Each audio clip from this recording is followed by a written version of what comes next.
On va voir la suite sur le site de l'auto-entrepreneur.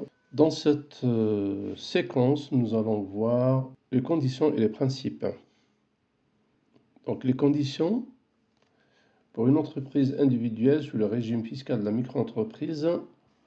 Alors, le chiffre d'affaires doit être inférieur à 188 700 euros pour une activité de vente de marchandises, de denrées à emporter ou à consommer sur place, ou de fourniture de logements, tels que tourisme classé et chambre d'hôtes. Alors, sauf meublé, qui relève du seuil de 77 700 euros. Donc tout ça, c'est pour toutes ces activités, vente de marchandises, denrées à emporter ou à consommer sur place, ou de fourniture de logement. Donc, deuxième chiffre, c'est 77 700 euros pour les prestations de services relevant de la catégorie des bénéfices industriels et commerciaux, ce qu'on appelle le BIC, ou des bénéfices non commerciaux, BNC, et les professions libérales, non réglementées ou relevant de la CIPAV pour leur assurance retraite. Voilà, donc attention, la première année d'activité, le montant du chiffre d'affaires proposé, exemple, début d'activité 1er mars 2024, et ce chiffre doit être multiplié par le nombre de jours restants de l'année, et donc à ne pas dépasser ce chiffre. Alors dans l'année, c'est 77 700 euros. Et si vous avez commencé votre activité à partir du 1er mars 2024, donc on va dire le 3e mois de l'année, donc il faut multiplier le nombre de jours restants de l'année, divisé par 366 et à multiplier par 77 700 euros. Donc à ne pas dépasser en tout les 64 962 euros. Alors pour la franchise de TVA,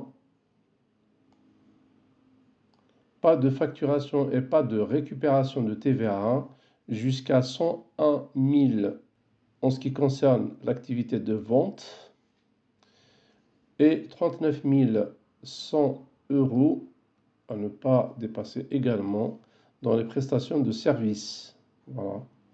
Et puis, aucune déduction de charges ni amortissement de matériel. Ça, en ce qui concerne donc les conditions. Maintenant, on va voir les principes. L'immatriculation obligatoire via le guichet unique, ce qu'on appelle le centre de formalité des entreprises. Maintenant, cette immatriculation doit se faire en ligne sur ce site. Voilà ce qu'on appelle formalitéentreprise.gouv.fr. Si je clique, voilà, donc vous allez tomber sur le site de l'INPI, formalitéentreprise.gouv.fr. C'est à partir de là que vous pouvez déclarer.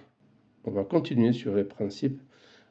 Alors, l'ensemble des entreprises seront enregistrées au registre national des entreprises, qu'on appelle le RNE, lors de la création de l'entreprise. La taxe pour frais de chambre de commerce et de métier est calculée en pourcentage du chiffre d'affaires à compter de la 2e année d'activité. Alors, cette taxe n'est pas due si le chiffre d'affaires de l'avant-dernière année est inférieur à 5 000 euros. À noter, les conditions d'exercice de certaines activités sont soumises à des obligations, exemple qualification professionnelle et assurance professionnelle obligatoire en fonction de l'activité exercée. Donc responsabilité civile professionnelle, assurance décennale. En ce qui concerne toujours les principes, il est bon à savoir, si vous avez des clients particuliers, donc vous devez relever du dispositif de médiation et de permettre à vos clients d'y avoir accès gratuitement. Voilà. Donc vous devez choisir un médiateur de la consommation et en cas de litige, et si vous n'arrivez pas à régler la situation à l'amiable, il est possible pour votre client de saisir le médiateur que vous aurez désigné. Et vous devez ouvrir un compte bancaire également dédié à votre activité d'auto-entrepreneur, séparé de votre compte bancaire personnel. Et si vous avez un chiffre d'affaires annuel supérieur à 10 000 euros, 2 années civiles consécutives. Et vous devez indiquer avant ou après votre nom la mention entrepreneur individuel ou EI, entrepreneur individuel, sur l'ensemble de vos documents, sur les devis, les factures, les notes de commande, les tarifs, les documents publicitaires, etc. Ainsi que sur le compte bancaire dédié à l'activité professionnelle. Et cela ne vous empêche pas d'ajouter un nom commercial. Voilà, toujours en ce qui concerne les principes, vous avez donc le calcul et le paiement de chaque mois ou chaque trimestre de l'ensemble des charges sociales. Donc calcul et paiement chaque mois ou chaque trimestre de l'ensemble des charges sociales personnelles en appliquant un pourcentage forfaitaire au chiffre d'affaires réalisé. Le forfait social comprend les cotisations et contributions relatives à la protection sociale obligatoire. Assurance maladie, maternité, indemnité journalière pour toutes les activités, indemnité décès, allocation familiale, retraite de base, retraite complémentaire obligatoire, donc excepté pour les bénéfices non commerciaux, hors CIPAV, et la CSG, CRDC. À cela s'ajoute une contribution à la formation professionnelle, 0,10% pour les commerçants, 0,20% pour les professions libérales et 0,30% pour les artisans. Et pour en savoir plus sur les cotisations sociales, vous cliquez ici. Voilà, donc toujours sur les principes, on a l'option pour le versement libératoire de l'impôt sur le revenu. Donc, paiement de l'impôt sur le revenu lié à l'activité de l'auto-entrepreneur en même temps que les charges sociales en appliquant un taux forfaitaire au chiffre d'affaires réalisé. La condition est avoir un revenu fiscal de référence n'excédant pas 27 478 euros par part de quotient familiale en 2022. Ça donc il faut le vérifier sur votre avis d'imposition.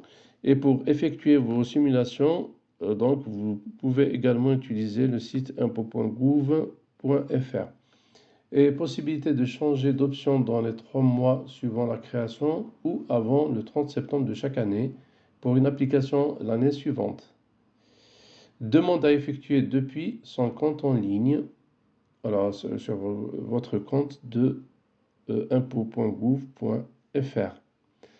Et puis le paiement de la cotisation foncière des entreprises, qu'on appelle le CFE, à partir de la 2e année d'activité, sauf cas particulier.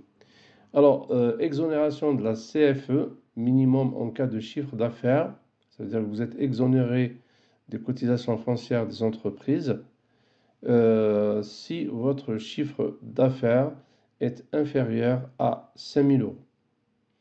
Et pour avoir plus de détails, vous pouvez utiliser donc le site de servicepublic.fr. Voilà, donc je vous ai présenté la 2e partie, conditions et principes. Je vous donne un rendez-vous pour un 3e chapitre. On va voir l'ACRE. L'ACRE, c'est l'aide à la création et à la reprise d'entreprises.